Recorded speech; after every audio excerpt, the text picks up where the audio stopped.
Bonjour à tous.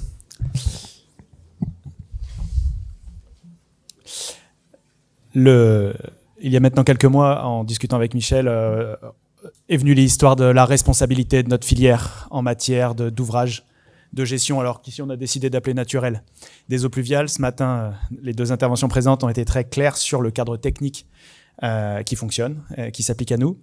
Ce que je vais vous proposer maintenant, c'est de plonger dans la vraie vie des gens, des praticiens, et en particulier de gens que je côtoie assez quotidiennement, qui sont les gestionnaires.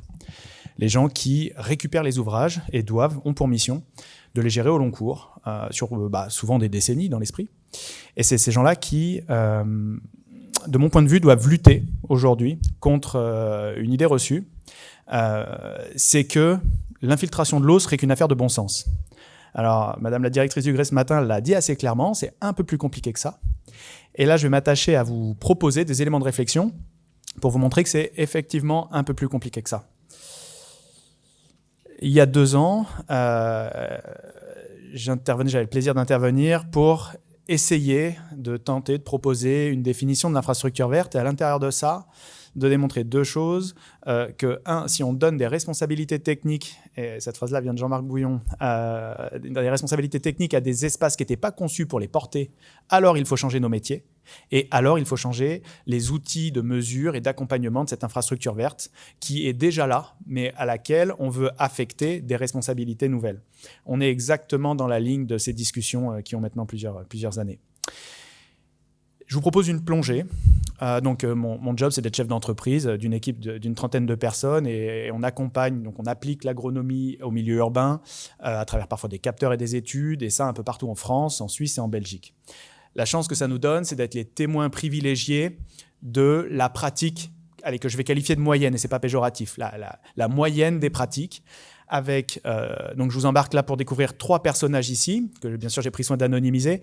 J'ai Monsieur Fâché, Monsieur Question et Monsieur Check, c'est fait. D'accord. Et je vais vous emmener à la rencontre de ces 3 personnes qui, de mon point de vue, rassemblent 3 caractéristiques. 1, ils sont chacun compétents. J'ai rien à dire, c'est des gens qui font leur métier de leur mieux. 2, pour moi, ils sont piégés dans une forme d'habitude et cette quête du bon sens. Et 3, ça ne suffit pas. Alors, Monsieur Fâché, pour être exact, c'est un riverain. C'est un riverain d'une ville assez chic de banlieue parisienne. Et il a acheté une maison, un beau pavillon. Et il a découvert progressivement que sur sa parcelle, il n'y avait pas d'assainissement pluvial, puisque un permis de construire avait été délivré avec l'obligation d'infiltration à la parcelle totale. Donc il y a des eaux usées, mais il n'y a pas d'eau pluviale, il n'y a pas de réseau d'assainissement. Et la question que M. Fâché pose à un directeur des services de l'eau, c'est qu'est-ce qui vous permet juridiquement de m'assurer que mon bien ne va pas être dégradé par votre décision d'autoriser le permis de construire il y a 10 ans, sur la base du bon sens, on va infiltrer à la parcelle. Et voilà maintenant un service qui se retrouve questionné avec ce truc, c'est vrai ça, pourquoi, quels étaient les fondamentaux techniques qui ont permis l'octroi des permis de construire. Alors on ne part pas de rien, on a souvent des études géologiques, mais là, en l'occurrence, on s'aperçoit que ça ne suffit pas tout à fait. Les dernières grosses occurrences ont permis de voir que notre riverain, M. Fâché, avait des doutes sur le fait que sa maison puisse être abîmée par l'accumulation ponctuelle d'eau au moment des gros orages. Et là vient le moment où il faut répondre techniquement, et c'est compliqué. Alors, un des trucs que j'ai, en creusant un petit peu, je vous ai mis quelques refs, vous verrez en haut à droite sur les quelques documents que j'ai pu, desquels j'ai pu m'inspirer pour vous apporter des éléments de réflexion. Là, ici, en l'occurrence, c'est très clair. Monsieur le maire est responsable des conditions qui sont les siennes au moment où il octroie un permis de construire. Et si jamais les conditions ne sont pas propices, il doit juste refuser le permis de construire. Ça paraît assez simple sur le papier.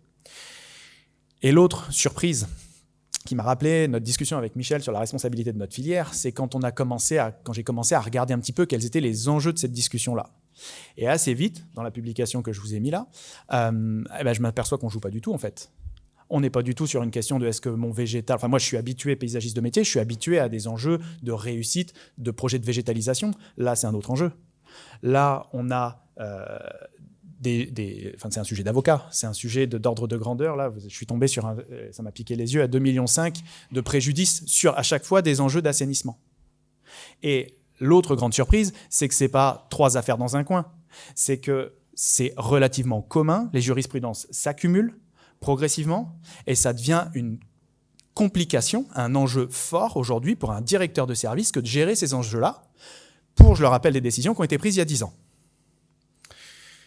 Les dernières nouvelles de cette histoire, c'est que des essais de perméabilité au perméamètre de Guelph, dont parlait Frédéric à l'instant, donc qui permettent de mesurer la perméabilité sur les premiers horizons, sont en cours et les conclusions ne sont pas encore disponibles. Je vous emmène maintenant avec mon Monsieur Question. Monsieur Question, on est toujours dans le registre de la gestion, est un gestionnaire d'espace public. Et Monsieur Question s'est vu remettre un ouvrage assez classique. Une situation, je pense, il y en a des milliers comme ça en France tous les jours, un ouvrage d'assainissement de l'eau en surface, exactement comme on en a parlé tout à l'heure. Et là, Monsieur Question me dit... En l'occurrence, ce n'était pas quelqu'un. Donc, pour vous clarifier un petit peu, l'ouvrage rétrocédé quelque chose comme 1 an ou 2 avant. Là encore, c'est des choses assez classiques. Débat dans la collectivité pour savoir si c'était le service de la voirie qui reprenait l'ouvrage. C'est pas de la voirie. Le service espace vert qui reprenait l'ouvrage. Ah bah non, c'est pas tout à fait des espaces verts, on gère l'eau ici, monsieur. Et donc, c'est arrivé entre les mains d'un directeur de l'eau à nouveau.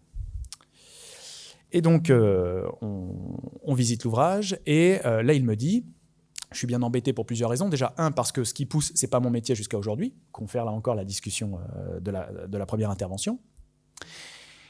Et la question assez naturelle qui vient, c'est qu'est-ce que je fais de ça en termes de gestion? Alors là, il y a plusieurs éléments de réponse possibles, mais la première question qui me vient assez naturellement, spontanément, et sans vraiment m'attendre à ce qu'elle allait suivre, c'est: est-ce que c'est un ouvrage de rétention qui fonctionne ou est-ce que c'est un ouvrage d'infiltration en panne? Et là, le problème, c'est que j'ai eu, dans les yeux de mon interlocuteur, autant de questions que la question que je venais de poser. Et c'est ultra courant. Et c'est ultra courant. On retrouve ici, par exemple, les ouvrages en bordure de voirie. Et aujourd'hui, on s'accommode de ça. Parce que c'est le bon sens. À un moment, l'essentiel, c'est après tout que l'eau aille là, pas dans les tuyaux. Et bien là encore, c'est un petit peu plus compliqué. Et là encore, c'est lui qui m'explique qu'en tant que maître d'ouvrage, je suis responsable des dommages que provoquent ou aggravent les ouvrages dont j'ai la garde. Et c'est là où on touche du bout du doigt la notion de responsabilité. C'est-à-dire qu'aujourd'hui, mon directeur de l'eau là, me dit le jour où les parkings ou les caves à côté vont être inondés à cause d'une prochaine occurrence, il va falloir une recherche de responsabilité. Comment je sais qui est responsable si je ne sais même pas à quoi sert cet ouvrage, si j'en connais même pas les fonctionnalités? Et quand bien même je le saurais, comment je sais qu'elle fonctionne ou pas? Parce que là, je vous ai dit assez basiquement, hop, on ne sait pas si c'est un ouvrage d'infiltration en panne ou un ouvrage de rétention qui marche. Quand bien même ça serait un ouvrage d'infiltration, est-ce qu'il est en panne? On n'en sait rien du tout. Donc les questions s'accumulent et les réponses sont rares. Je vous ai mis ici un exemple de tableau de quête de fonctionnalité, mais ça a été déjà détaillé dans la première intervention ce matin. Je vais pas trop rentrer dans ce détail-là, mais globalement, c'est très compliqué de recevoir un ouvrage en gestion sans savoir à quoi il sert. Voilà la leçon que j'ai pu retenir de cette discussion. Et mon troisième exemple, c'est Monsieur Check, c'est bon. Alors Monsieur Check, c'est bon, c'est donc une visite de site, là encore, autour de bassins d'orage. Et là encore, on a une personne d'expérience qui connaît très bien son métier, et c'est le point commun de toutes ces personnes. Et là, les contraintes budgétaires font qu'il faut réfléchir chaque année où est-ce que je peux faire des économies. Et donc là, il trouve une astuce de gestion imparable. Initialement, je devais faire un fauchage annuel avec export des matières organiques. C'était un bassin d'orage, c'est quand même beaucoup plus raisonnable. Mais les contraintes budgétaires faisant, j'ai remplacé ça par un bon broyage tous les 5 à 10 ans. Ça me revient beaucoup moins cher. Alors 5 à 10 ans, ça veut dire quoi? Ça veut dire que vous vous retrouvez avec un bassin d'orage globalement fermé, quoi. Des arbrisseaux, des arbustes qui se développent bien. Et là aussi, je lui ai posé 2-3 questions. Mais du coup, comment tu sais que ton bassin d'orage va fonctionner? Enfin, quel est l'impact? Est-ce que c'est un bassin? Quelle est la part d'infiltration attendue de ces bassins? Comment sais-tu que ça va fonctionner? Et là, la réponse qui m'a été faite, et je vous la livre comme ça, c'est un bassin d'orage. Il va reprendre les eaux d'orage. Une fois encore, il y a de l'humour derrière ça, mais c'est des gens qui font bien leur métier, enfin qui, de leur point de vue, le font bien, et c'est pas un jugement de ces personnes-là, j'insiste.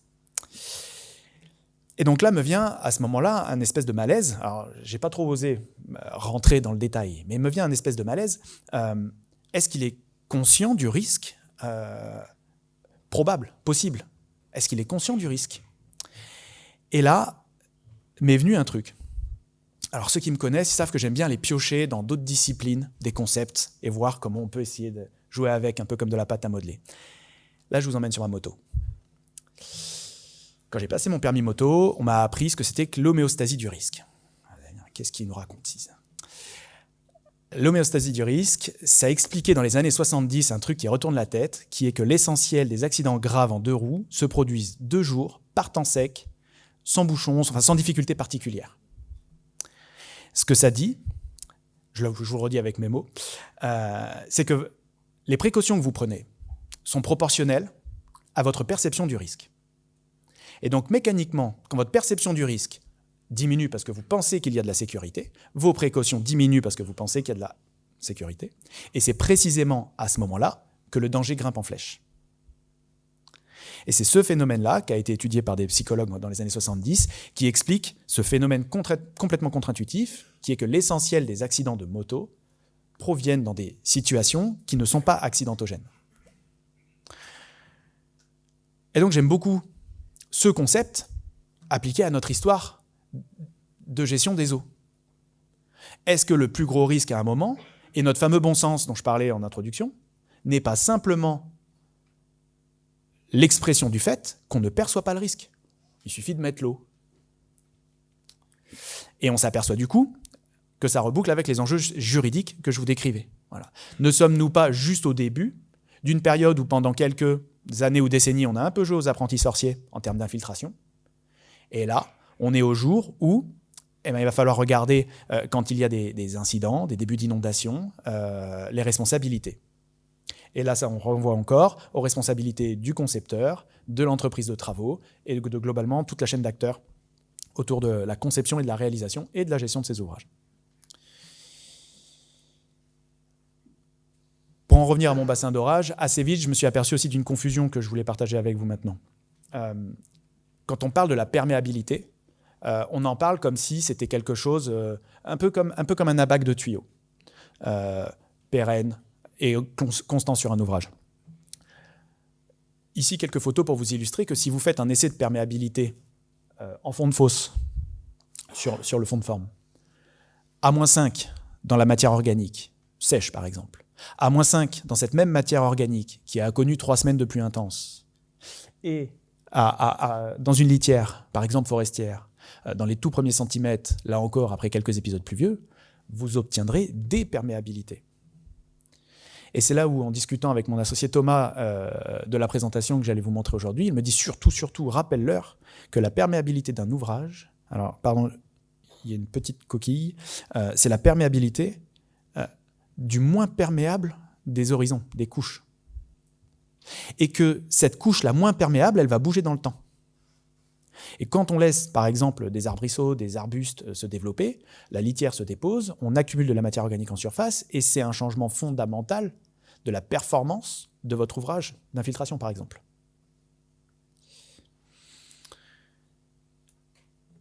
Et donc, en synthèse, ce que nous disent ces 3 personnes, que j'en profiterai pour remercier d'ailleurs pour leur contribution à cette présentation. 1. Sauvegarder, historiser et partager les raisons d'une décision n'est plus une option. Tout ouvrage, pour toute décision, quelque part, de gestion d'eau, et même pour tout ouvrage, on devrait pouvoir systématiquement retourner à l'origine de la décision, à l'origine de cette performance. Et donc, c'est mon deuxième point, les performances quantitatives doivent être décrites pour chaque ouvrage. Est-ce qu'on attend un 10 puissance moins 5 ou pas? Et au moins, on a un point de repère. Donc là, je fais référence au coefficient d'infiltration, d'avoir des éléments quantitatifs précis. Et enfin, le dernier point, mesurer périodiquement l'adéquation entre la gestion et la performance de ces ouvrages me paraît être aussi une clé. Pour terminer, je voulais vous embarquer dans une autre pensée qui est, mais du coup, que manque-t-il? Parce qu'une fois qu'on a pris conscience que ces ouvrages avaient des limites, et ces personnes-là en ont conscience, de façon plus ou moins implicite, mais en ont conscience, que manque-t-il? Alors, une manière facile de répondre, c'est que ce n'est pas la ressource. On l'a vu ce matin, des ressources techniques, des retours d'expérience, de la recherche appliquée, il y en a beaucoup, il y en a plein, de très grande qualité. Mon opinion, c'est que ce n'est pas la connaissance qui manque. Alors peut-être qu'elle mériterait d'être plus diffusée, mais ce n'est pas la connaissance fondamentale qui manque. Et en y réfléchissant d'un peu plus près, je me pose la question suivante. Qu'est-ce qui manque vraiment au-delà de la connaissance? Pour vous partager cette idée, je vous emmène en 1821, on est à Anvers, dans les Pays-Bas. En 1821, c'est une année qui a connu des grandes tempêtes successives, 20 000 morts, quelque chose comme 200 naufrages, c'était un carnage. Et à ce moment-là, un des gros problèmes, ça a été la faillite consécutive des assureurs. En gros, il n'en restait vraiment plus beaucoup. Et globalement, ils ont tous fait faillite. Et le gros problème de ceux qui survivaient, c'était comment je suis sûr que la flotte restante emmènera les cargaisons à bon port. Et ce jour-là, il y a 3 petits malins, 2 assureurs et un négociant, qui ont créé une boîte qui consistait à lister les navires et à lister des critères objectifs de fiabilité. C'était la création de Veritas. Veritas est né sur le risque assurantiel. Alors là, j'étais sur le cul quand j'ai compris ça. Parce que derrière, quand on tire ce fil-là, on s'aperçoit qu'à chaque fois qu'un truc a été important dans le développement de nos sociétés, on a adossé au savoir-faire métier des savoir-faire de contrôle technique. C'est vrai dans l'aéronautique, dans la construction. Alors ça a été très vrai dans la construction après-guerre. À chaque fois qu'il a fallu structurer par un tiers du contrôle technique pour être sûr que ça marche, pour être sûr des critères techniques pour que ça marche, on est passé par un contrôle extérieur, dont c'est le métier. Et aujourd'hui, personne ne se pose des questions de est-ce qu'il faut vraiment du contrôle technique sur ces trucs-là? En tout cas, quand je prends l'avion, je ne me la pose pas. Quelques exemples appliqués à nos métiers. Frédéric en a parlé, la caractérisation agropédologique des sols permet déjà de savoir de quoi on parle, sur quoi on travaille, et permet par exemple des évaluations des fonctionnalités. Ici, vous avez un petit histogramme en bas qui permet par exemple l'évaluation des fonctionnalités a priori. Le pénétromètre, le perméamètre, on en a parlé, ce sont des manières aussi d'objectiver les fonctionnalités, la performance de ces fonctionnalités. Voilà. Je pense que dans un contexte où on veut faire de nos espaces végétalisés une infrastructure verte, il faut aller vers ce type de gros mots, performance des fonctionnalités, et les poser concrètement sur le papier. Quelques exemples de capteurs. Aujourd'hui, la mesure en tant que telle n'est plus un sujet technique. Vous avez des capteurs, par exemple, pour mesurer à peu près en temps réel la variation d'eau dans un ouvrage. Vous avez ici la fameuse sonde tensiométrique qui permet de mesurer la disponibilité en eau ou l'accroissement racinaire, par exemple, ou de faire la différence entre la disponibilité en eau et l'humidité, par exemple, au point de ressuyage. Je vous donne un autre exemple que j'aime bien. Quand on part d'un capteur type pluviomètre, qu'on le modifie pour pouvoir le mettre en sous-face d'un ouvrage, par exemple d'un ouvrage comme celui-là. Et sous cet ouvrage-là, vous mettez une bâche, une espèce de géotextile qui récupère l'eau sur une unité de mesure, qui renvoie l'eau vers cet équivalent de pluviomètre, et ensuite vous allez pouvoir faire des relevés comme ça. Et ça vous permet de disposer d'un ouvrage qui n'est pas très compliqué à mettre en œuvre, mais surtout, qui vous permet de contrôler la quantité d'eau qu'a traversé votre ouvrage d'infiltration. Ça y est, on y est. Le moment où on mesure. Donc, la question que je pose, c'est à quelle vitesse va-t-on vers un contrôle technique de nos ouvrages? Pour les ouvrages eux-mêmes, mais aussi et surtout pour vous, pour moi, pour tous les utilisateurs qui ont besoin que ces ouvrages fonctionnent, et fonctionnent vraiment sur la base d'une promesse claire.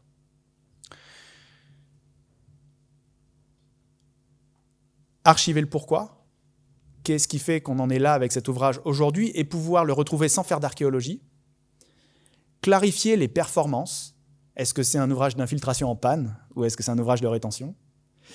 Et mesurer pour contrôler, c'est les 3 clés pour lesquelles je viens vous proposer une réflexion. Avec, en conclusion, un petit geste de militantisme, allons-y. Nos compétences se font questionner, challenger, et la formation dans cette histoire-là, j'ai pris conscience il n'y a pas longtemps que c'était un acte de militantisme, parce que quand on se forme, on investit sur soi, et quand on se forme, on choisit ce qui est important pour soi, et donc dans sa pratique professionnelle. Et je pense que par les temps qui courent et les incertitudes qui sont les nôtres, se former est un geste militant. Merci de votre attention, et à dispo pour vos questions.